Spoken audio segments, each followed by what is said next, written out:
Ito po ang kaibigan po nating si Kuya Perdi, taga rito po sa Dipakulaw, Aurora. Hirap makatayo, hirap makalakad. Humihingi po siya ng kahit konting tulong sa mga bukas ang pusong tumulong para po sa mga pangangailangan niya. Tatlo po yung anak niya, mga idol, ni Kuya Perdi. Halos siksikan po sila dito sa maliit na kwarto at maliit na CR. Hindi po sila makatulog pag malakas ang ulan kasi tulo po ng tulo yung bubungan.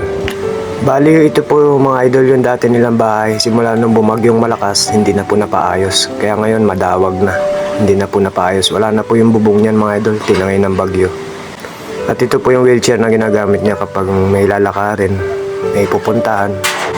At naggagapang po siya papunta rito sa higaan nila kapag matutulog na sila mga idol. Mga idol, nandito po kami sa Dipakulaw at namimili nga po ng kalakal. Ngayon mga idol, nadaan po ako dito sa kaibigan ko mga idol. May sasabihin daw po siya sa inyo. Dito po yon sa Dipakulaw, Aurora po. Mga idol, kaibigan po ko ni Alex Reyes, buhay probinsya. Kahit kaming tulong lang. Para sumbayro po, tumutulong po sa ikaan sa kwarto po. Nakahingi ng tulong kahit kaming lang. Siya po'y dumudulog sa inyo. Sa pamamagitan ko, matutulungan ko po siya.